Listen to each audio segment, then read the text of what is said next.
Vamos al tema del trabajo. Bueno, ayer les decíamos de cómo el trabajo en un principio ni siquiera tenía una forma de decirse, no existía la palabra trabajo, y cuando tuvo que ser nombrada, más o menos le resumimos un poco lo de ayer, ya está la parte subida a YouTube si la quieren escuchar, se buscó por el lado de la esclavitud, porque les reitero, como dijo, ayer lo leímos, como dijo Cicerón en Roma, afirmó que cuanto tenga que ver con un salario, todo lo que tenga que ver con un salario es sórdido e indigno de un hombre libre, como también lo es el comercio de reventa. Bueno, así era hasta que parece que el trabajo se fue haciendo su lugarcito y seguimos con esta historia. Les decíamos ayer que la nueva parte de este texto tenía que ver como subtítulo Crisis de la noción de trabajo. El contexto social e ideológico marcado por la sociedad industrial y la idea usual de sistema económico aportó el caldo de cultivo adecuado para que la noción de trabajo pudiera prosperar. Pero este contexto fue cambiando y durante las últimas décadas asistimos a una crisis de la noción de trabajo, tal y como se ha venido entendiendo en el último siglo en el seno de las sociedades industriales. El peso de las actividades agrarias e industriales fue decayendo en favor de los servicios. La metáfora de la producción fue perdiendo capacidad explicativa ante la eclosión de nuevas formas de adquisición de riquezas ajenas al PBI. Y hasta la propia noción de trabajo se ha ido resquebrajando, pues las relaciones laborales se modificaron, los trabajadores asalariados se fueron reconvirtiendo en falsos autónomos o emprendedores, y el trabajo sombra fue invadiendo el llamado tiempo libre, a la vez que el ocio se sometía cada vez más a las servidumbres de las sociedades de consumo. La creación de valor que realizan las principales empresas tiene hoy más que ver con la emisión de activos financieros y la compra-venta de bienes patrimoniales que con el trabajo destinado a la fabricación y venta de mercancías, generando un proceso de acumulación de capital cada vez más desvinculado del trabajo por varias razones. La creciente automatización, que no solo ahorra trabajo, sino que cambia la naturaleza de los procesos y la función de los trabajadores. Esto convierte a los antiguos obreros de las fábricas en meros vigilantes de máquinas mantenidas y reparadas por especialistas que suelen depender de otras empresas que venden esos servicios.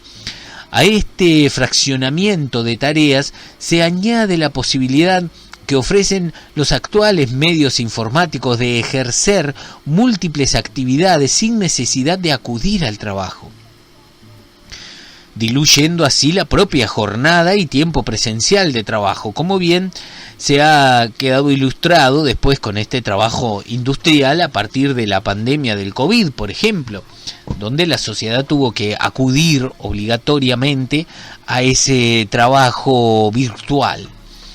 Asimismo, las tecnologías digitales y la generalización en el uso de los medios sociales han desconfigurado las tradicionales líneas divisorias entre trabajo y ocio, convirtiéndonos en trabajadores digitales. Eso para las grandes corporaciones tecnológicas, por supuesto. Nuestra jornada laboral comienza en el momento que encendemos nuestros móviles. Atención, esto también es otro tema interesante.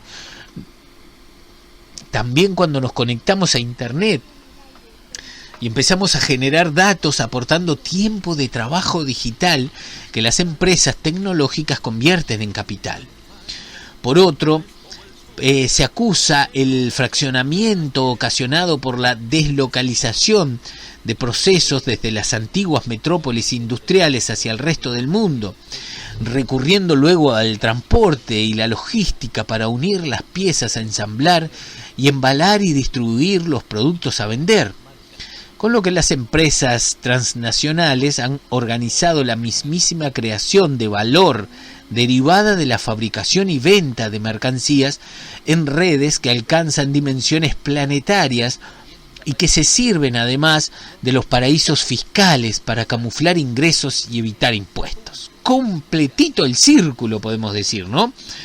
Este nuevo contexto. A ver, ¿qué pasa con este nuevo contexto en el que el lucro que obtienen los grandes oligopolios empresariales de la fabricación y venta de mercancías al amparo de marcas y modas se junta con el procedente de operaciones financieras, concesiones, reclasificaciones de terrenos u otros que le permiten obtener plusvalías o rentas de situación, ¿no? Esto hace imposible calcular la contribución de los distintos trabajadores,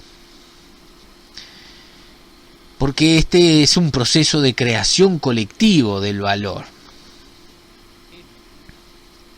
Esto es maravilloso, ¿no? Porque esto es lo que nos está pasando hoy.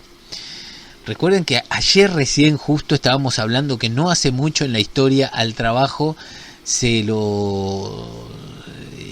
no se lo aceptaba socialmente. No era bueno que alguien trabajara.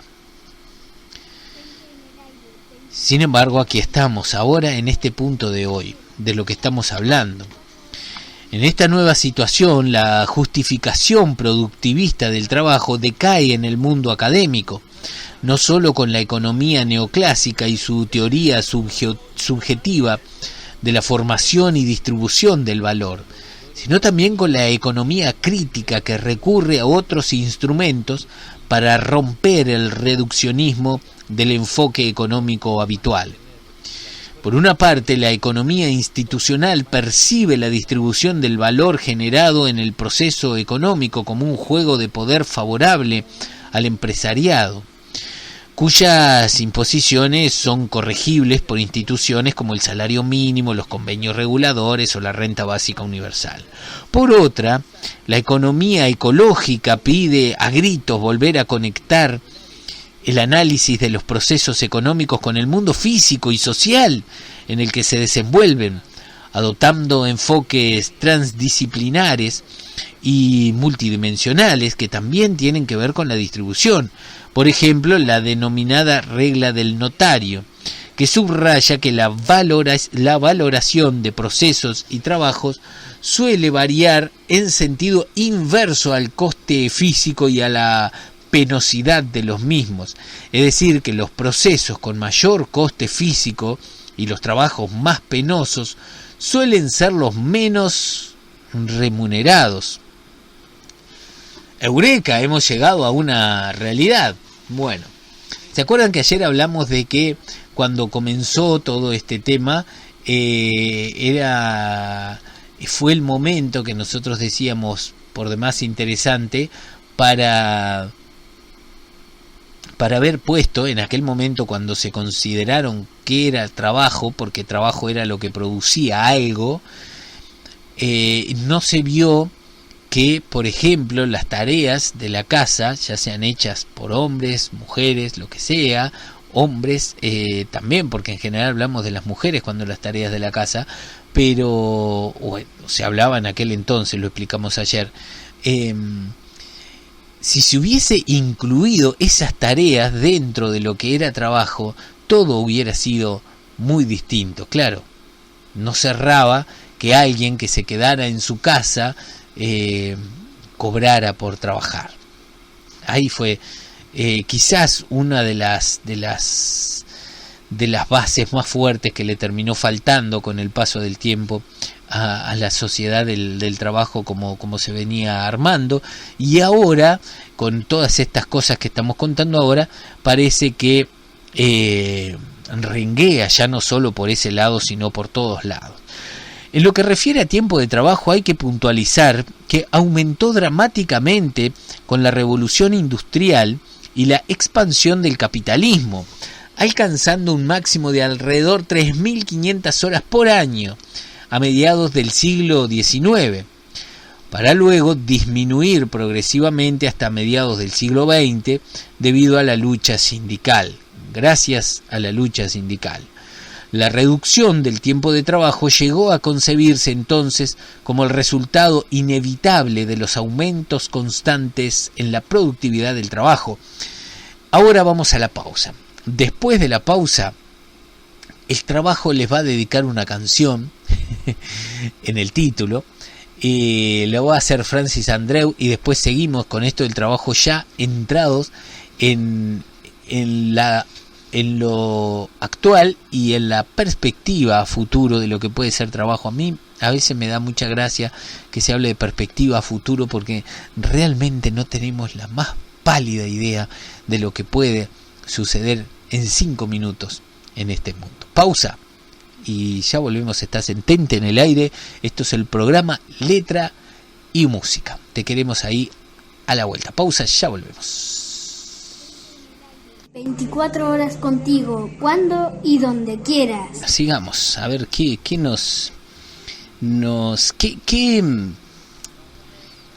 ¿cuál es la salud que goza el trabajo? Bueno, parece que el trabajo, pese a determinado... Esto es lo que hablamos hoy, perdón que me salteo partes, pero hay mucho para decir con esto, ¿no?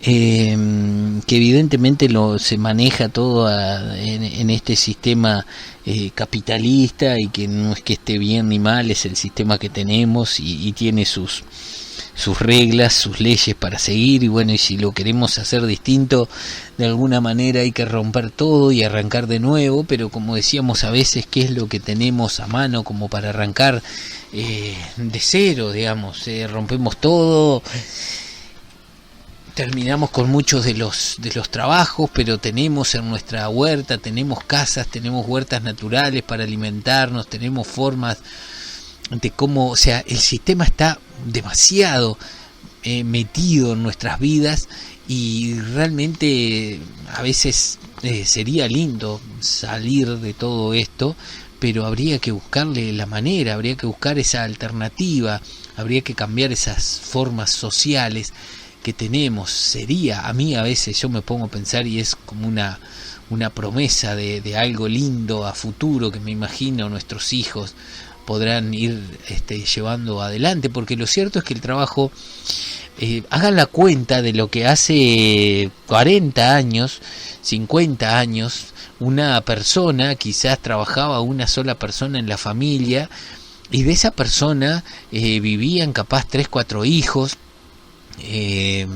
Se podía llegar en algunos casos con algún sacrificio a tener alguna casa. Me acuerdo que Ricky Musso hace tiempo lo escuché decir esto, que le faltaba al arte quejarse de que hacía un tiempo, dice, por ejemplo, nuestro padre tenía el mismo trabajo que tengo yo ahora, y nosotros éramos 5 en casa, y los 5 los fines de semana a veces salíamos a comer afuera, y con el tiempo mi padre se compró un terrenito, no sé si es en la Floresta o dónde, y se pudo ir haciendo una casa, y era él el que trabajaba. Hoy en día, si no trabajan al menos 2 personas dentro de una casa, es difícil llevar adelante. O sea, ¿qué pasó en este tiempo que todo se ha vuelto distinto? ¿Qué pasó que el trabajo se ha vuelto menos valorado?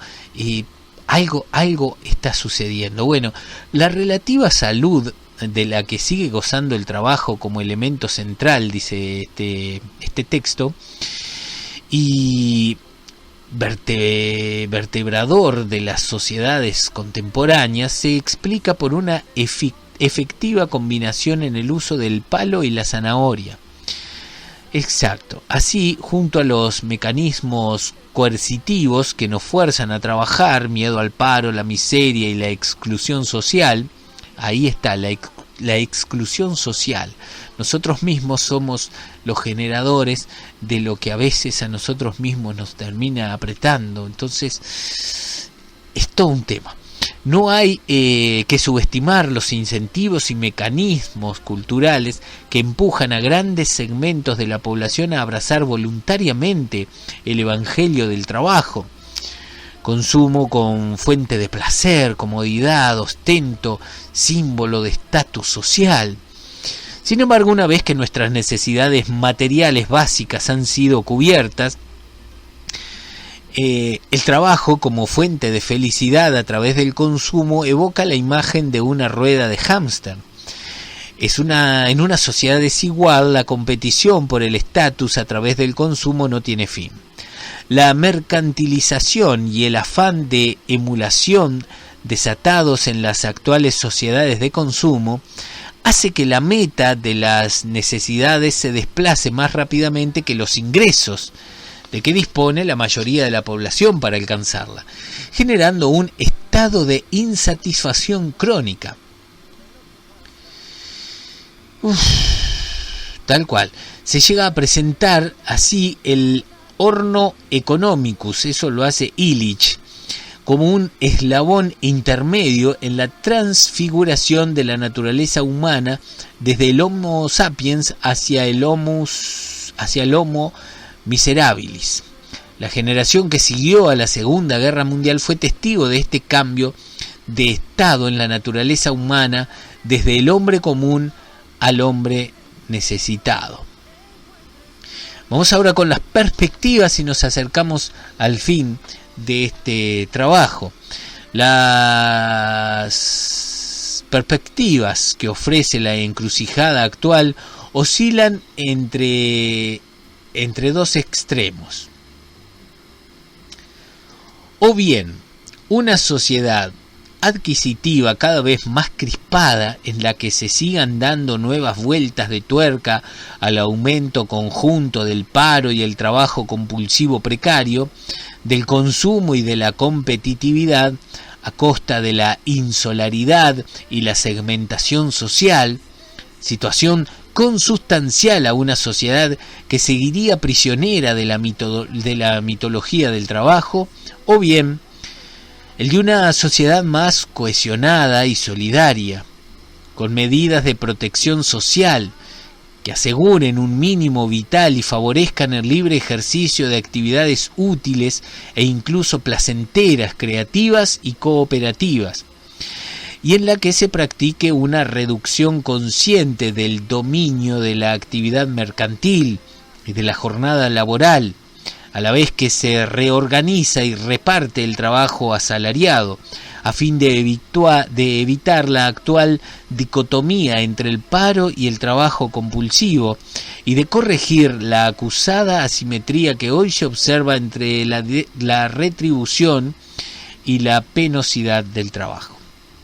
Todo ello unido a la necesidad de revisar críticamente la propia noción de tiempo libre para defenderla de las servidumbres del trabajo sombra. Claro, nos hemos generado un tema que parece que en los tiempos libres del trabajo tenemos que estar haciendo algo que nos produzca. Si alguien trabaja, parece que en el tiempo libre tiene que estar vendiendo algo que hace, y si no hace, algo que revende. Es como que estamos todo el tiempo en esto del palo y la zanahoria, como decía recién. Durante las últimas décadas, los resultados de la pugna por avanzar en las dos direcciones indicadas se han venido inclinando lamentablemente en favor de la primera. No obstante, en los últimos años se observa un repunte de los debates y movimientos sociales a favor de la reducción de la jornada laboral mediante el reparto del trabajo y de la implementación de una renta básica. Las razones que motivan estas reivindicaciones incluyen la reducción de la desigualdad y el paro frente a la nueva ola de automatización del trabajo, la lucha por la conciliación entre el trabajo y la vida privada, comunitaria y pública, y la necesidad de desactivar la carrera consumista ante la crisis ecológica y climática. Además, el debate en torno al trabajo ha ganado una fuerza renovada al calor de la crisis global desatada por el COVID-19 y su impacto en las relaciones laborales, creando tasas masivas de paro, dando un vuelco a las dinámicas convencionales de trabajo y desencadenando de la noche a la mañana esquemas de renta básica como medida de contención frente a los impactos sociales y económicos de lo que fue la pandemia. Esperemos que este nuevo impulso siga ganando fuerza y ayude a trascender los dogmas de la ideología económica dominante, permitiendo que la dignificación, reducción y reparto equitativo de tareas socialmente necesarias se consolide como una de las grandes luchas sociales del siglo XXI por la salud y el bienestar humano y planetario. Esto es lo que cierra los 2 días que hemos estado hablando de la historia de esta palabra tan particular. ¿Qué más decirles? Como cierre, siempre tengo de ejemplo yo, por ejemplo, tomen algo muy conocido. Hablemos de los campeones Nike, por ejemplo, ¿no? Los campeones Nike que comenzaron y tenían un empuje hasta que, claro, las empresas para ganar más se van hacia lugares donde se producen bajo esclavitud. Claro, al resto del mundo no le importa comprar porque quieren comprar las zapatillas Nike, porque está en la venta la propaganda, está a la venta esto que decía recién, el consumismo.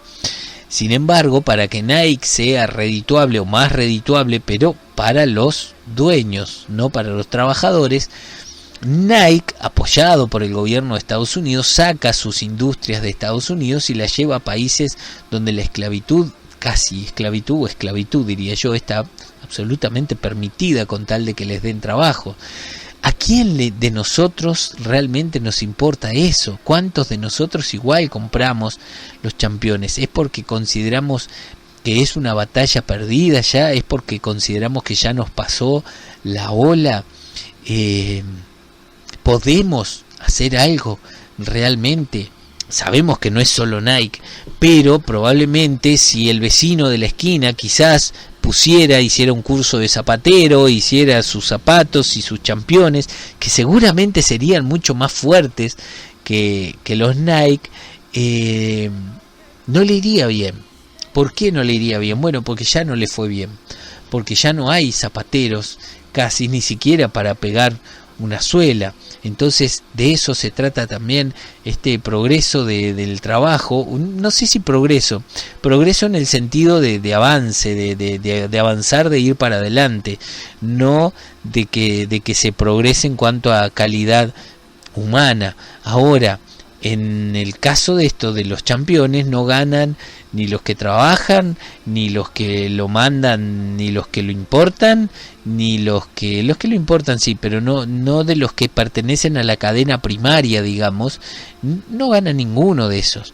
Los que ganan son los otros, los que están simplemente atrás de esos escritorios que, como decíamos ayer, las nuevas construcciones, las actuales grandes construcciones, en vez de ser iglesias como antes eran para los dioses, hoy son grandes edificios donde se juntan muchas empresas. Entonces hay algo ahí que está mal. Si encima de eso, por ejemplo, vamos a atarlo con lo que nos va a pasar ahora dentro de 7 días y la votación por las jubilaciones, si encima de eso después usted va a hacer trabajar a una persona durante mucho tiempo y después usted le dice a esa persona que si esa persona quiere cobrar más de los 12.000 pesos que cobra acá en Uruguay, por ejemplo, el Uruguay se va a fundir, el país se va a fundir, poco más que lo van a cerrar, mientras el que se lo dice gana 500.000 y tiene un aumento de 50.000 al año, se ríe de usted. Pero así es como han funcionado las cosas, así es como la revolución industrial ocurrió en algún momento, buscando el punto flojo de la sociedad. Sin lugar a dudas, nuestro punto flojo de hoy es el consumismo, y el consumismo nos hace pelearnos con los que tenemos al lado porque buscamos cada uno nuestra propia felicidad, nuestro propio despegue. Mientras eso suceda, van a ir cayendo los de al lado, a veces caeremos nosotros también, y cada vez llegan menos a la meta. Ojalá que esta parte del trabajo puedan cambiarla las nuevas generaciones. Nosotros, por lo pronto, o los que a nosotros nos representaron, no llegaron a tanto. Hablando de esto, con esto cerramos el tema del trabajo. Hablando de esto de cerrar etapas, hay alguien que nosotros, que quién de nosotros no va a querer. Bueno, hay gente que no, obviamente, pero hay alguien que está dejando en estos momentos de trabajar y que va a preparar una despedida de trabajo, pero de despedida al fin. Se llama Joaquín Sabina y acaba de sacar un tema que se llama Un Último Vals. Les recomiendo el video porque en el video aparecen Jorge Drexler, Ricardo Darín, Andrés Calamaro, Joan Manuel Serrat, aparecen sus músicos, aparece su hija, aparece su novia actual y alguno más que seguramente sí se me escapa porque son varios. Aparece Eugenia León, por ejemplo. Les recomiendo el video. Se llama Un Último Vals. Ahora vamos a escuchar esa canción para ir cerrando el programa de hoy. Somos Letra y Música, estamos en tentenelaire.com. Un Último Vals, Joaquín Sabina, imperdible. Adelante, maestro. Tente en el aire, 24 horas contigo, cuando y donde quieras.